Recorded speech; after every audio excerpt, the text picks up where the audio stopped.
अस्सलाम वालेकुम। तो कैसे हैं आप सभी लोग? मैं अल्हम्दुलिल्लाह बिल्कुल ठीक हूँ। हमारे यहाँ पर बहुत ज़्यादा मौसम ठंडा है, बहुत ज़्यादा सर्दी हो रही है। तो इस वजह से देखिए पेड़ों का भी क्या हाल हो रहा है। किसी भी पेड़ों पर कोई रौनक नहीं है, बिल्कुल पत्ते पीले पड़ रहे हैं। और इस टाइम मौसम की वजह से सभी के यहाँ पर थोड़ा बहुत नज़ला बुखार ये सब चल रहा है। तो मौसम के हिसाब से मैंने नाश्ता बनाया है आज गोभी के पराठे चटनी के साथ, और ऊपर से बटर रखकर। बहुत मज़े के लगते हैं ये। तो मैं इसको बनाती हूँ डबल लेयर करके। तो डबल लेयर करके जो पराठा बनता है तो वो बहुत बड़ा भी बनता है, और इसमें जितनी ज़्यादा चाहते हैं उतनी ज़्यादा से ज़्यादा स्टफिंग कर सकते हैं। डबल लेयर के पराठे में वो बहुत इजीली बन जाते हैं और ख़राब भी नहीं होते। तो इस तरह से मैंने गोभी के पराठे बनाए हैं और घर में सबको दिए हैं। अभी लास्ट में मैं मेरे लिए बना रही हूँ। तो सर्दी के मौसम में इस तरह के आलू के, गोभी के, मेथी के पराठे बहुत अच्छे लगते हैं नाश्ते में। तो मैंने आज ये नाश्ता बनाया है। मौसम की वजह से मेरी भी तबीयत ठीक नहीं है, मुझे भी कोल्ड हो गया है। तो उसकी वजह से मेरा जो गला है वो बहुत ज़्यादा ख़राब हो रहा है, इसलिए मेरी आवाज़ बहुत ख़राब हो रही है। तो मैंने इनको घी में अच्छी तरह से फ्राई कर लिया था। इसके बाद मैंने नाश्ता करा है। उसके बाद कई दिन से यहाँ पर मेरे पास हरा धनिया रखा हुआ था, जिसको मैं स्टोर नहीं कर पा रही थी। तो मैं अब इसको साफ़ करके स्टोर कर लूँगी, और स्टोर करने के बाद आराम से ये 15-20 दिन एज़ इट इज़ रहता है, बिल्कुल फ्रेश रहता है। तो इसको मैंने हरे धनिया को बहुत अच्छी तरह से धो लिया था पानी के साथ, और एक स्ट्रेनर में इसका पानी बिल्कुल खुश्क कर लिया था। अब एक कपड़े पे हम इसको थोड़ा सा और खुश्क करेंगे, जिससे कि बिल्कुल इसमें जो नमी है वो ख़त्म हो जाए। अब इसको मैं चुन लेती हूँ, जो मोटी मोटी डंडियाँ हैं, जो पीले पत्ते हैं वो हटा देंगे। और ऐसे मैंने रफली इसको चॉप कर लिया है। तो जैसे मुझे आगे ज़रूरत होगी, मैं अगर मुझे चॉप करके यूज़ करना होगा तो मैं इसको फ़ाइन चॉप कर लूँगी, या अगर चटनी बनानी होगी तो इसको मिक्सी में पीस लूँगी। तो इस तरह से मैंने इसको मोटा मोटा चॉप कर लिया है। अब एक एयर टाइट कंटेनर में मैं इसको स्टोर करूँगी। स्टोर करने से पहले उस डिब्बे में मैं नीचे एक पेपर नैपकिन रख लूँगी, जिससे कि जो मॉइस्चर है वो उसमें आ जाए, और जो हरा धनिया है वो ख़राब नहीं होगा। तो मैं इस तरह का डिब्बा इसलिए यूज़ कर रही हूँ ताकि फ्रिज में ज़्यादा ये स्पेस ना ले। तो ऊपर से एक नैपकिन और रख देंगे, और इसको इस तरह से हम बंद करके रख देंगे। अब ये 15-20 दिन बिल्कुल ऐसा ही फ्रेश बना रहेगा। आप लोग इसी तरह से हरा धनिया स्टोर करिएगा, इसी तरह से मेथी, पुदीना भी स्टोर किया जा सकता है। उसके बाद मैंने एक सूट सिया था जिसकी कि तरपाई रह गई थी, तो मैं अब यहाँ बैठी हुई उसकी तरपाई कर रही हूँ। ये काम मैं तभी करती हूँ जब मैं सब काम से फ्री हो जाती हूँ, और जब थोड़ी देर बैठती हूँ तो फिर मैं इस तरह के छोटे मोटे काम कर लेती हूँ। तो घर में इस तरह के कुछ ना कुछ काम निकलते ही रहते हैं। उसके बाद जब मैं किचन में गई तो मैंने देखा कि प्याज का क्या हाल हो रहा है।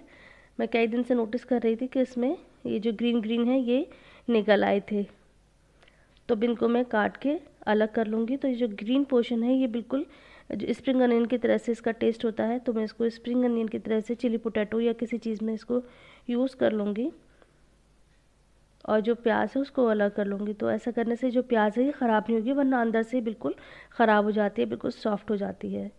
तो ग्रीन पोर्शन में काट के इसको अलग एक डिब्बे में स्टोर कर लूँगी, और प्याज को मैं उसके बास्केट में रख दूँगी। बास्केट भी गंदी हो गई थी, तो मैंने ये पूरी बास्केट खाली करी है। मैं इस बास्केट में लहसुन, प्याज और आलू रखती हूँ। तो मैं इसको अच्छी तरह से पहले एक कपड़े से क्लीन कर रही हूँ। अगर हम घर में कोई काम करने के लिए बैठ जाते हैं तो एक के बाद एक के बाद एक काम निकलते चले आते हैं, और अगर नहीं करो तो कुछ भी काम नहीं होता, और करने बैठो तो फिर काम में से काम निकलते चले आते हैं। तो फिर मैंने ये बास्केट भी अच्छी तरह से पूरी साफ़ कर ली थी, और इसमें ये सारी चीज़ें मैं अरेंज कर लूँगी।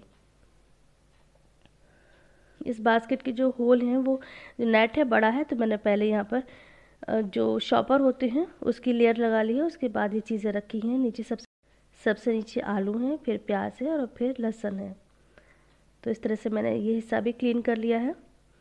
उसके बाद शाम का टाइम हो गया था, मौसम और ज़्यादा ठंडा हो गया था। तो मैं यहाँ ऊपर पापा को चाय देने के लिए आ रही हूँ। तो चाय देने के लिए आई थी। उसके बाद मैंने बाहर देखा, तो जो बाहर का मौसम है बहुत अच्छा हो रहा था। तो थोड़ा सा व्यू मैं आपको बाहर का भी दिखाती हूँ। पहले पापा को चाय दे दूँ।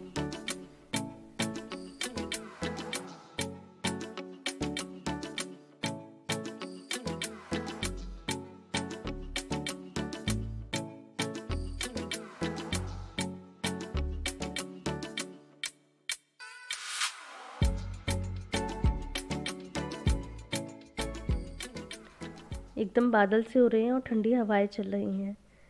तो ऐसे ही थोड़ी देर में बिल्कुल मौसम चेंज हो जाता है। आज की बहुत ज़्यादा ठंड हो रही है। फिर उसके बाद अचानक हमारे यहाँ पे एग्जीबिशन लगी हुई है, एग्जीबिशन जाने का प्रोग्राम हो गया। सब लोग साथ गए थे, बहुत मज़ा आया था। हम 2-3 फैमिली साथ में गए थे, बहुत अच्छा लगा था। ऐसी जगह पर 1-2 फैमिलीज अगर साथ जाती हैं तभी ज़्यादा अच्छा लगता है, अकेले में इतना अच्छा नहीं लगता।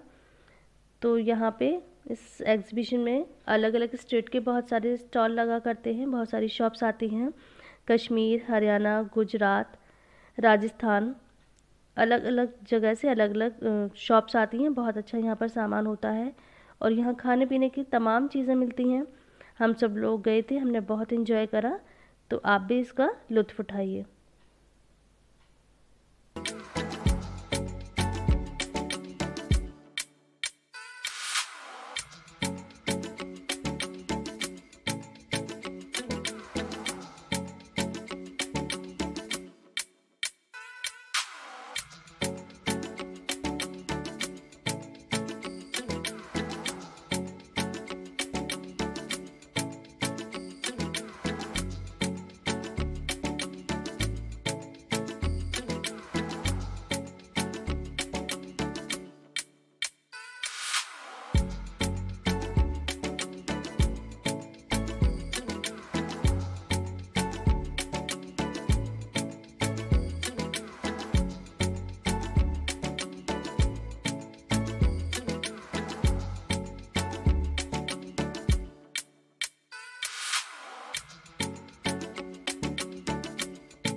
ये खाने का पोर्शन है इस एरिया में। यहाँ नज़ीर, झंडा, मुग़ल और अलबेक, ये कुछ मशहूर होटल हैं जो कि हर साल आते हैं। ये बेसिकली मेरठ से ये होटल आते हैं।